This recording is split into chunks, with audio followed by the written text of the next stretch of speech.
Hocam hoş geldiniz. Hoş bulduk. 7. oturum için.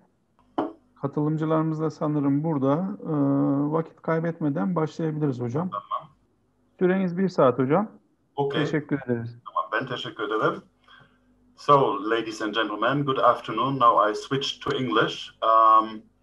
My name is Stefan Rathert. Well, as you may understand from my name and my accent, I'm German, but I have been living for more than 20 years in Turkey.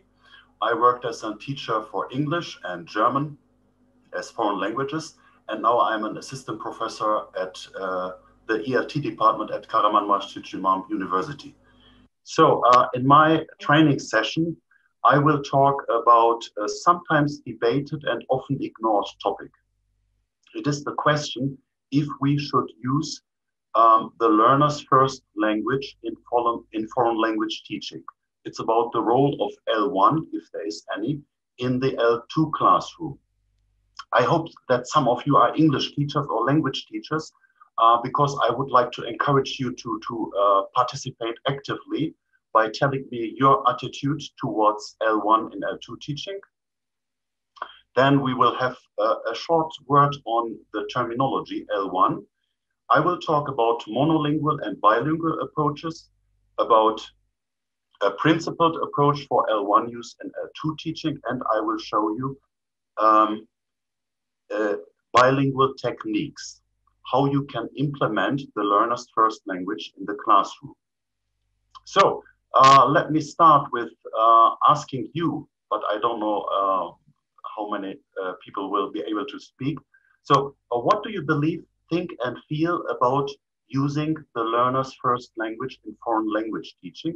I have some templates, some sentence beginnings for you. If you wish, you can use them or use your own sentences, of course.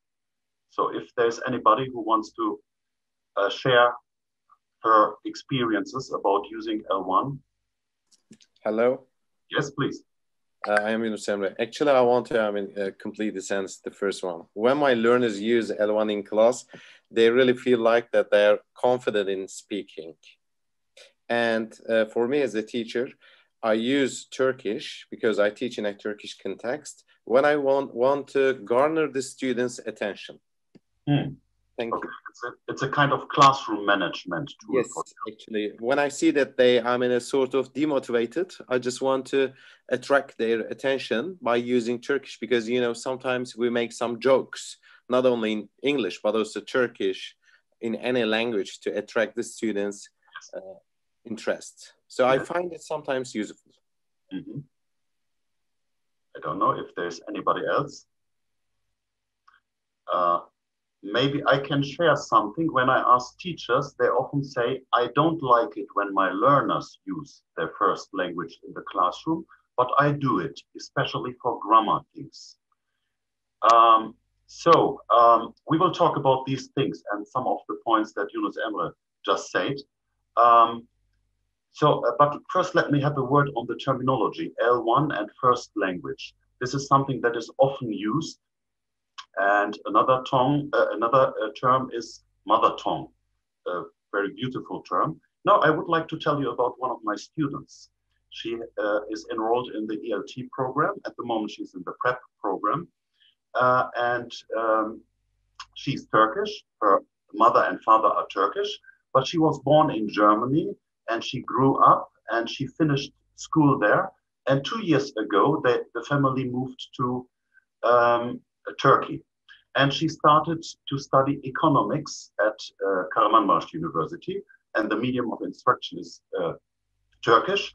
And she said, I couldn't do it. It was too difficult for me. Because, now here's the question, what is her mother tongue? If it is her mother's tongue, then it is Turkish, because her parents are Turkish, and in her home environment, Turkish was spoken.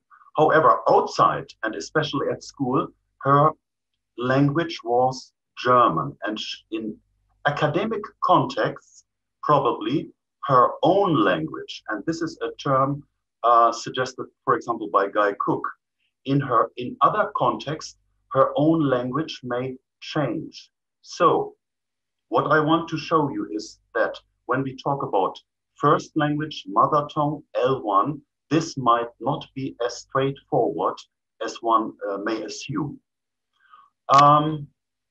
So I will talk now a little bit theory about monolingual and bilingual approaches in language teaching. And there are, when we look at methods, there are only a few methods that explicitly allow a bilingual approach, for example, the silent way or community language teaching or grammar translation method. And this is a reason why bilingual approaches are not favored. Most of the methods stick to monolingual approaches, or they don't have a word about the question whether to use the learner's L1 or not. So what are the bases of support for a monolingual approach? It is said, for one thing, that the use of L1 is a missed opportunity for using L2. So as Atkinson famously said, every second spent using the L1 is a second not spent using English, and every second counts. Another thing is the claim that effective L2 acquisition resembles L1 acquisition. Now, when we acquire our mother tongue, we do not resort to another language and we learn it perfectly. So why shouldn't it work in foreign language teaching? Another argument is that of negative transfer. So I guess most of the participants are Turkish here. I often hear my students say, yesterday I studied lesson. In English, you cannot study lesson. You can study English, biology, or whatever, but it's impossible to study lesson. Of course, this is a transfer from Turkish, because in Turkish we have this term, ders çalışmak. And we can, this was a lexical example, but we can also find other examples. And the point is made when we exclude L1 from the classroom, then there will be no negative transfer. Another important point is to say our students need to learn to think in L2. If they learn English, they need to learn to think in English. And if we always stick to the first language, then it is no good. And it is also said, it is our aim as language teachers to bring our learners to a native speaker-like competence. And for that reason, we must not use the learner's first language. Now, when we have a look at what people say who support, or what scholars say who support a bilingual approach, first of all, we will find something surprising. Vivian Cook says there's no straightforward theoretical rationale for a monolingual approach. So it is actually, it is a belief. And one argument is the different character of L1 and L2 acquisition. So when we learn our first language, we are surrounded 24 hours a day by the language, by our mother tongue. But in a typical foreign language classroom, it may be 2 or 4 or 10 or 20 hours a week. But outside the classroom, there is not much opportunity to expose our learners to foreign language. Actually, today, because of social media, there is, I think there are more opportunities. However, it is still different. So it has been argued that L1 and L2 must be kept separate. But again, Vivian Cook says it is not very rational or reasonable to think that they can be kept secretly, separately, because there's probably what he calls an integrative continuum. To show you an example, while I'm speaking now, there's some overlap in my pronunciation. I think even though I hope I'm a fluent speaker of English, I speak with a German accent. If you heard me speaking Turkish, again, you would feel and notice my strong German accent. So in my case, pronunciation, the 2 or 3 languages, there's an overlap. They are not separated. It is also said what Butzcom and Caldwell say, the L1 is an indispensable language acquisition support system. So why is it the case? When we acquire our first language, we have a lot of knowledge about this language, about our mother tongue. This is, of course, implicit and procedural. However, it is a treasure that, and it would be not a good idea to abstain from benefiting from this treasure. So we have, even if we are not able to explain it explicitly, we have an understanding that in sentences there are subjects and verbs and there are different word classes, and we know it from our first language, so it would be illogical not to benefit from this knowledge. Another point, oh, and this was Yunus Emre said a couple of minutes ago. For one thing, imagine you do a group work or pair work in your class. What your students will do, they will, while being on task, they will start talking in their own language, in their first language, because language learning, according to social cultural theory, is negotiating, and this negotiation is done through language. And because the learners are more proficient in their mother tongue, of course, it would be strange to say they should not use them for the acquisition of a second language. And another point is, and now I come to what Yunus Emre said, sometimes when we make spontaneously jokes in the classroom, we will do them in L1 because otherwise they wouldn't work. So there is ample evidence in the literature that the use of L1 accomplishes beneficial cognitive, social, and affective functions for learners attempting to become bilingual. So there's one strand of argument coming especially from America, from courses for immigrants. Especially in these contexts, there used to be, I think it has changed, a strict English-only policy. And it was said, here in this classroom, you must speak English. However, it has been said that this is a kind of linguistic repression. And this leads actually to a situation in which learners are deprived of a part of their identity. And this may lead to disorientation, anxiety, and alienation. On the other hand, if we allow L1 in the classroom, then, and I will show you examples for this a little bit later, then learners are able to anchor the new information into already existing knowledge. That is their first language. By, for example, noticing differences and similarities between the two languages, between the foreign language and the mother tongue. And as Brooks Lewis especially showed, this leads to a sense of belonging and confidence. Now, you remember one argument of the monolingual approach advocates was, we need to bring our students to a native speaker level. We see in reality that this is often not the case, and it is disputable if it should be a target. Instead of seeing language learners as deficit in their foreign language, we should appraise them for being multi-competent. And Vivian Cook, who created this term multi-competence, said only in a monolingual universe is a multi-competent a failure for not speaking like a monolingual. So I think what we can see from this criticism towards excluding the first language from the classroom, we have some reconceptualizations in L2 teaching and learning.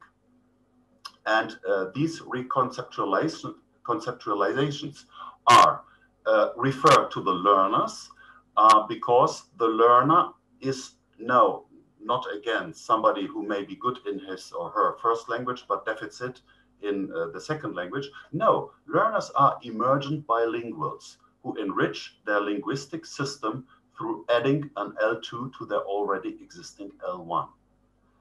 And accordingly, the L2 classroom is a bilingual space where learners have two languages available at different proficiency levels.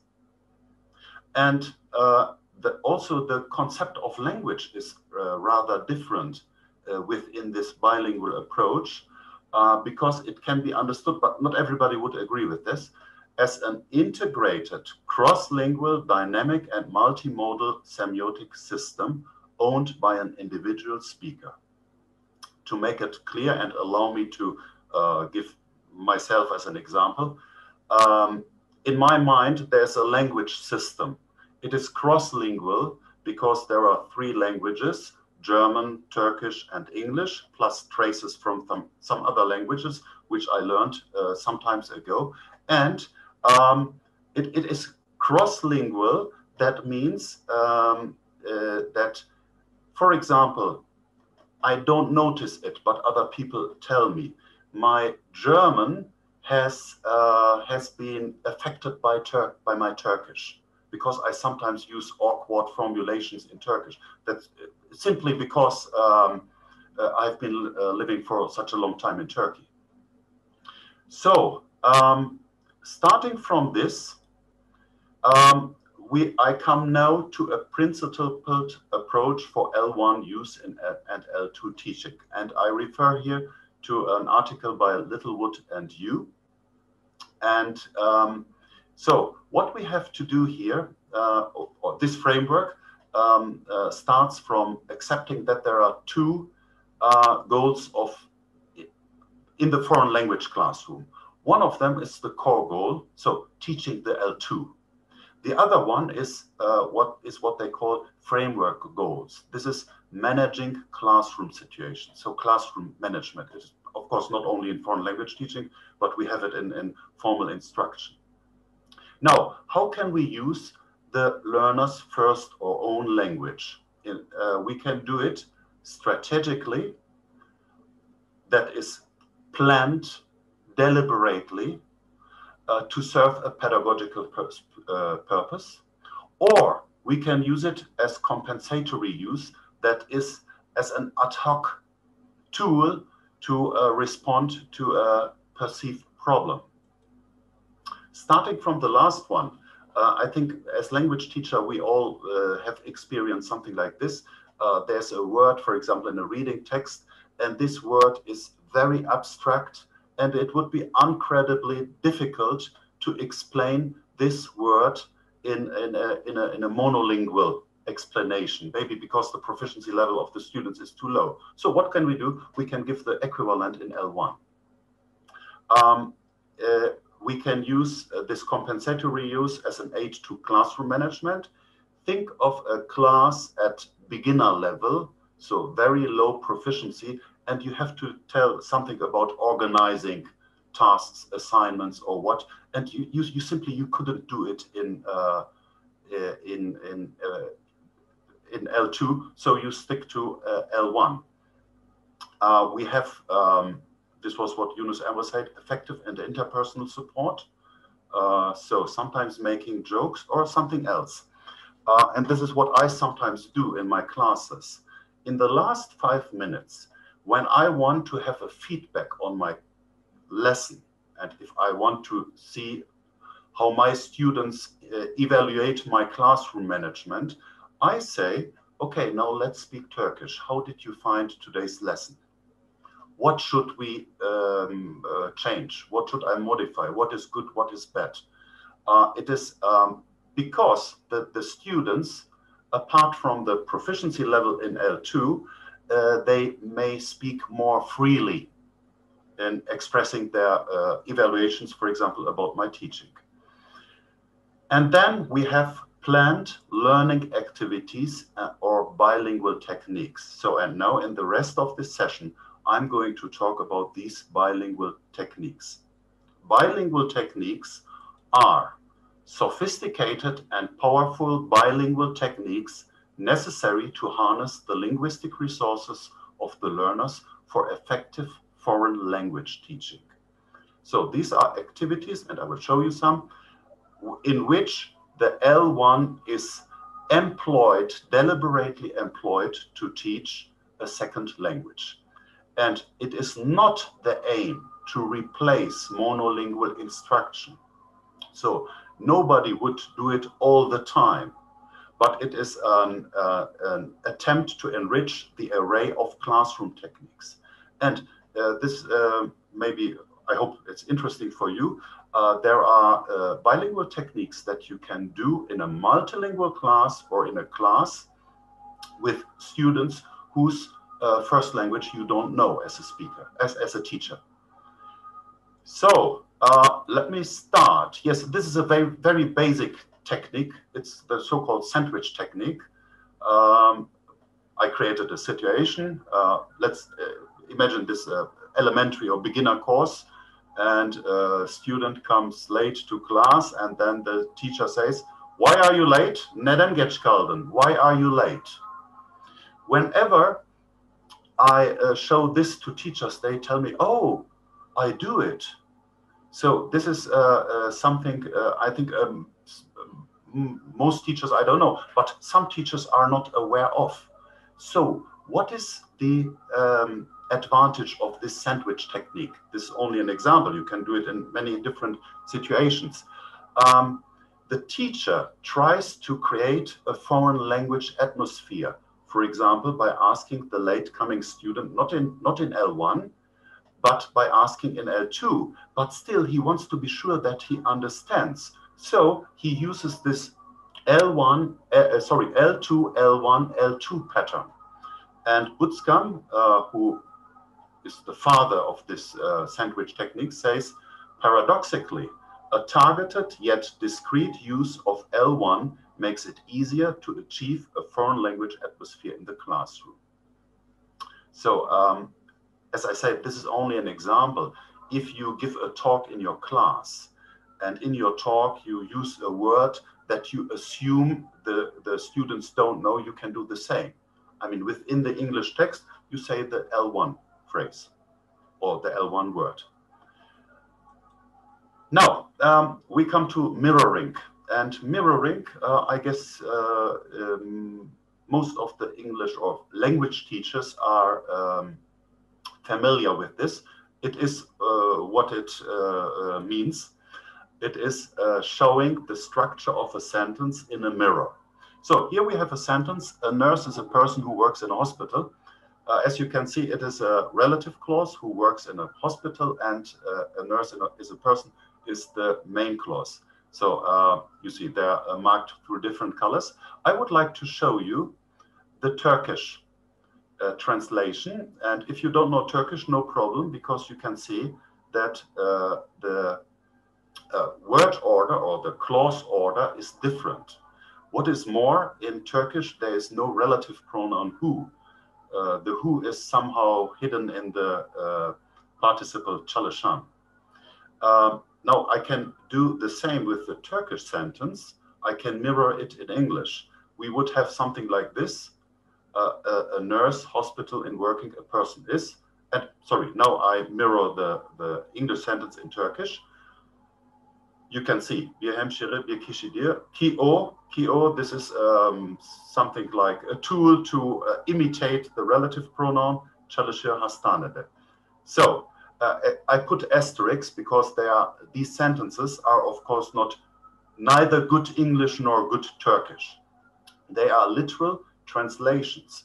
However, I believe that they are valuable because they show the students the structure, which may be incomprehensible if we don't do it this way. Just one thing I would like to point out: if I taught relative clauses, English relative clauses to German students, I wouldn't do it because the structures are quite similar. Now, how can we use this mirroring in the classroom? We can do it with a semi-communicative drill. And we can do it in the following way. At stage 1, the teacher gives a clue, and this is this literal translation. And now the students only have to translate it word by word, and they will have the English structure, the target structure. You can do it orally, or you can give a worksheet with sentences, whatever you want. And the number of sentences, it depends on how fast you think the students grasp the structure. Now at stage 2, we will use the good Turkish, the idiomatic phrase, and the students, and you see now it's more complex and more challenging. Now they have to transform the Turkish structure into the English structure. And believe me, it's not easy for Turkish learners. It was incredibly difficult for me to understand Turkish relative clauses. So it's vice versa the case. Again, you can have some sentences, you can do it orally, written, maybe orally would be better here. And then at stage 3, you will only give prompts, English words. For example, pilot. A pilot is someone who flies planes. This is the expected student's response. Now, what is very important in this semi-communicative drill, and you can do it with any other grammatical structure, it's especially good for teaching structures. What we see here is that the longer the activity goes on, the less L1 is used. And actually in stage 3, we are in a monolingual activity. By the way, if you have any questions, comments, don't hesitate to interrupt me. I would like to show you another bilingual technique, which is called back translation. So it is done like this. You will dictate 5 English sentences, but orally, but you have to tell the learners that they write them in their L1. This is very important, and you can do it in a multilingual class. You don't need to understand the learner's first language. So here are my 5 sentences. You may have a look at them. And so the topic that I want to cover here is active-passive. Now, the students have written 5 sentences in their own language in their notebook. I tell them, please close your notebook. Let's do something else. So we do a different activity which is not related to the translated sentences. I will tell you why in a minute. The activity should be very different from the content of the sentences. Then 30 minutes later or so, I will tell the students, open your notebooks. You have 5 sentences in your language. Please translate them back into your language. Now, why do I have this stage 2? I don't want the activity make a memory activity. What they need to know, what they need to do now is looking at content and at the grammar and translating the sentences back into English. Of course, I can do it differently. This is the traditional way of practicing in exercise format active and passive sentences. So here I see every year must be simple present. I see by, Latvia is singular, so probably is visited. I have one more example for you. In 1492, simple past, there's by, probably was published. I didn't understand a word, but I succeeded in doing this activity. So do you see the point here? When we have this translation activity, the students cannot other than considering both content and grammar. If we have these typical gap fill activities, they can do them without understanding them. Now, I have to say, of course, these gap fill activities also have their value. So don't misunderstand me. But I hope I was able to show you an advantage of employing L1 in teaching L2. Let's go on with another example.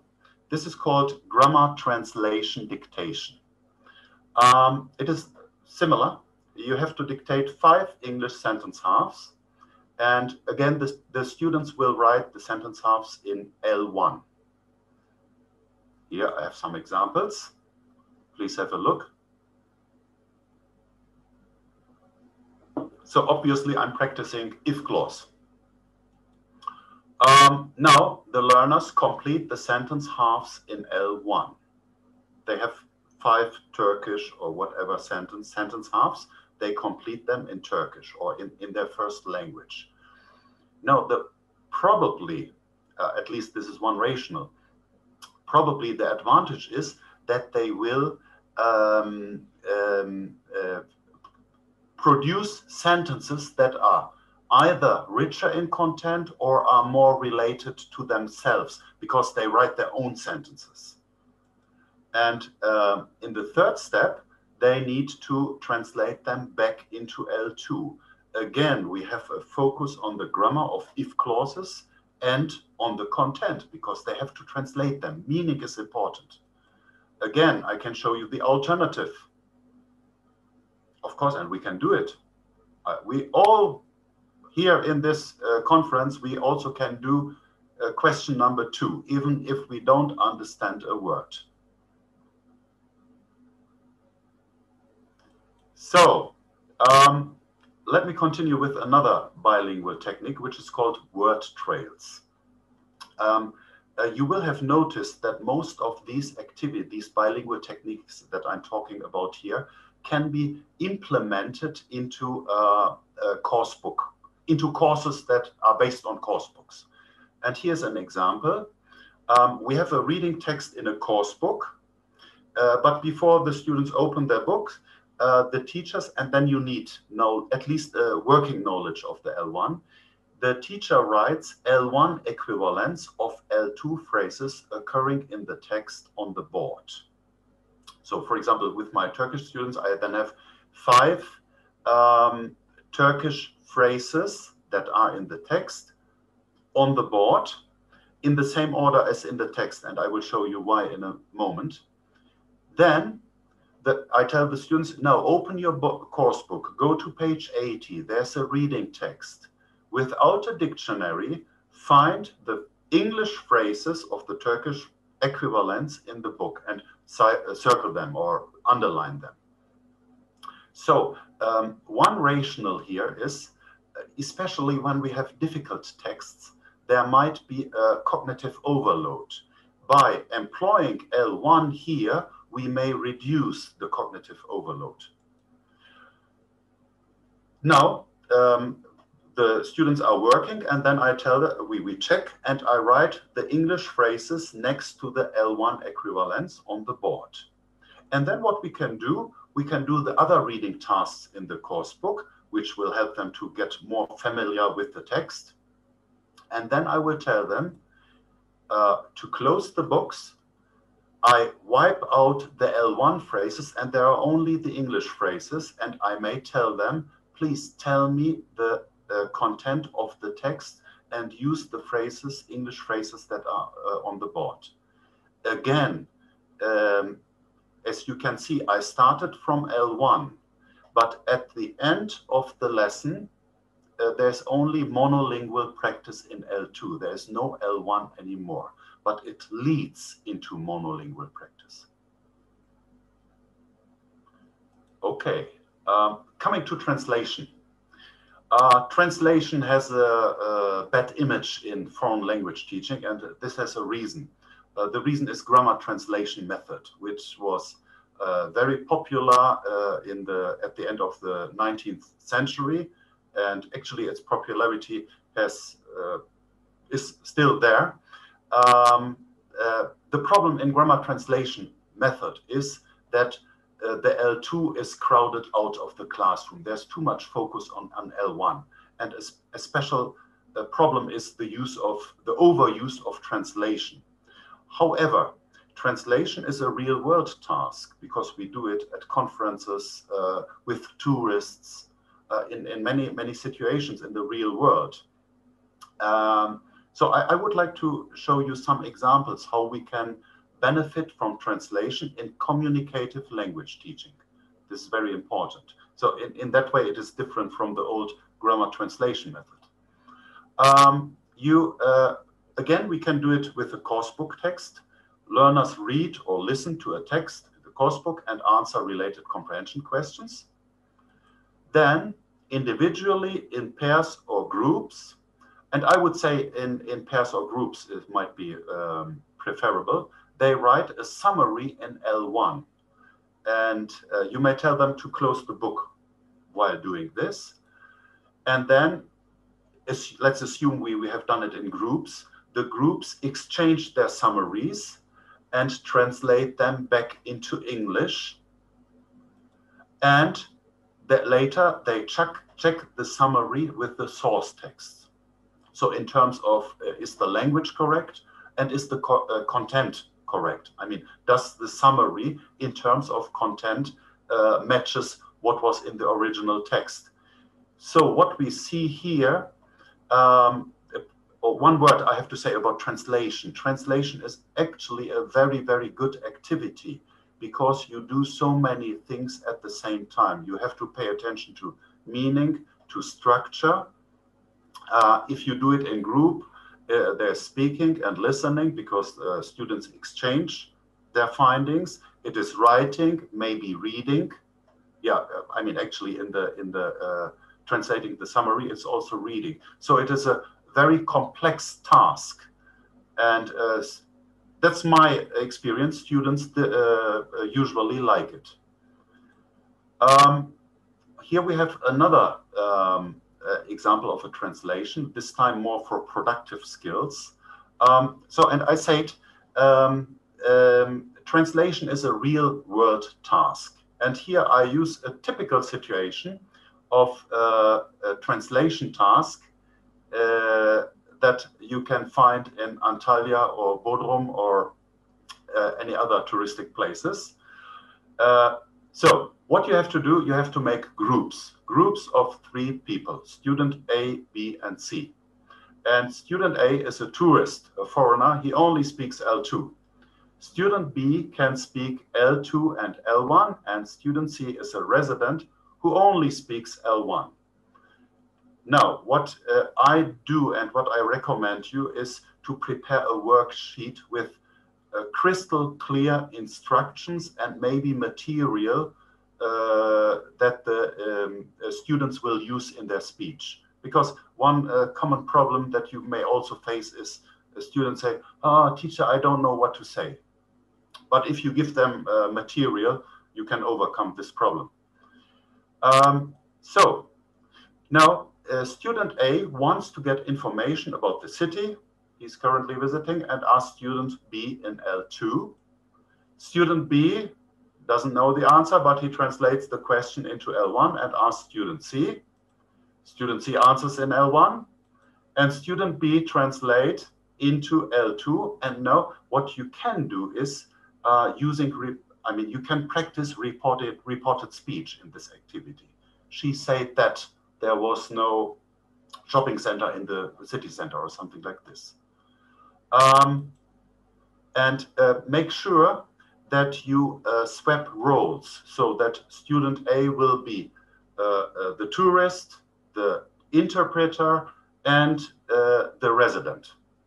And to make it clear for you, here, this is something that I used. And you may, when you only have a look at student A in the first conversation, he is the tourist. And I tell the students what to ask to overcome these problems. Teacher, we don't know what to say.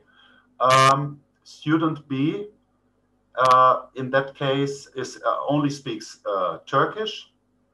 He's the resident, and as you can see, I gave his instructions in Turkish. And student C student B is the interpreter, and student C is the one, is the resident, and I gave his or her instructions only in Turkish. So, and I gave information, and maybe to show you one more thing, if you look at student A, conversation 1, it says, you want to know if there's a shopping center in Kahramanmaraş. This is just an idea how you can make such activities more challenging and how you can really practice language topics, here the students has to transform an indirect question into a direct question. So you can, I mean, this is just an example, but you can do it with other content as well. So, I don't know, what time is it?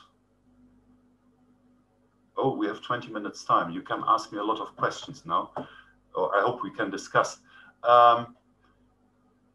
If you decide to implement bilingual techniques into your teaching, then you shouldn't, of course, do it out of the blue.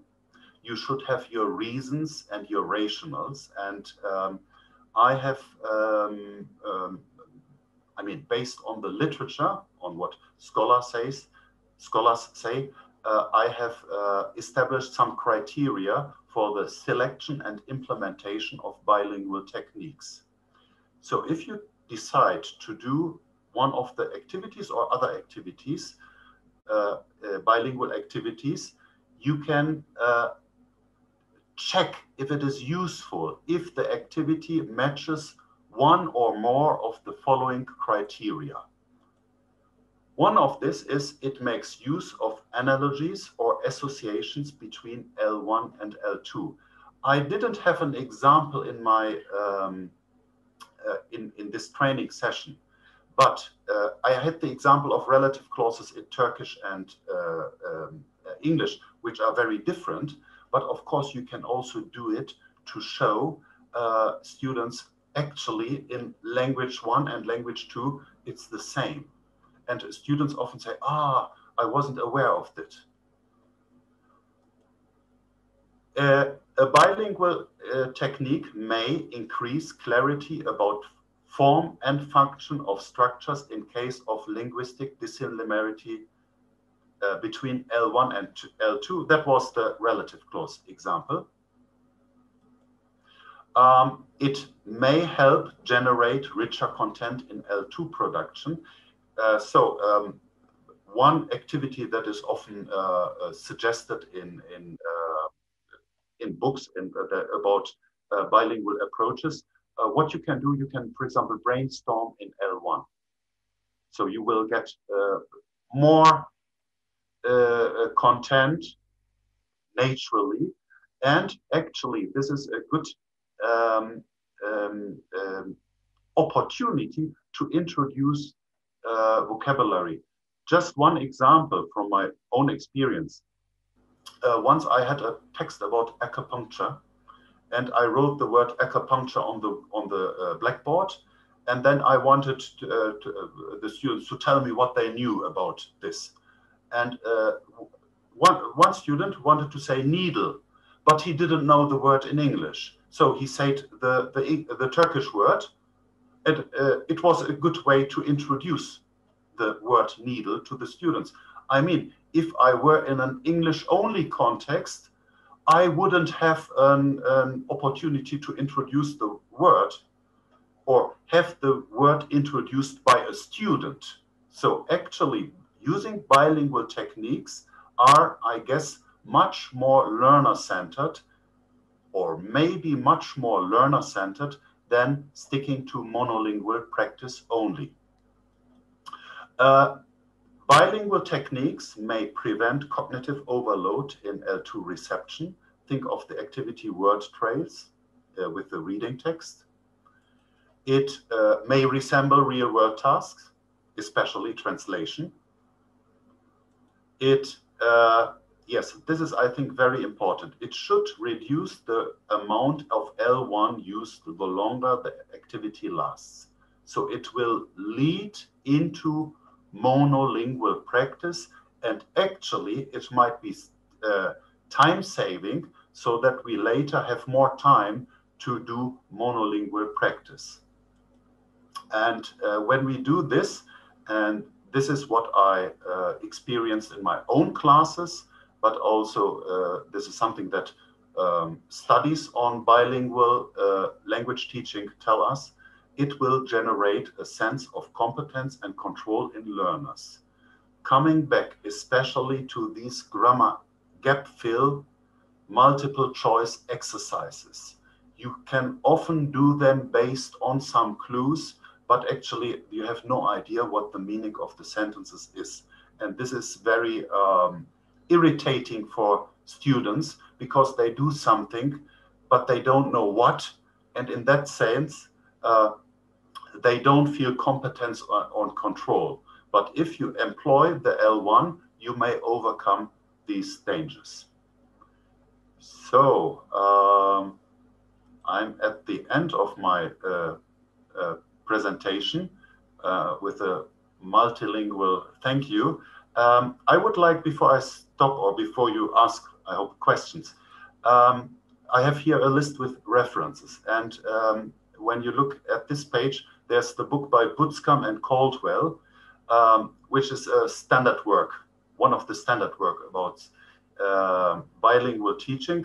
It is legally downloadable on the internet using this link.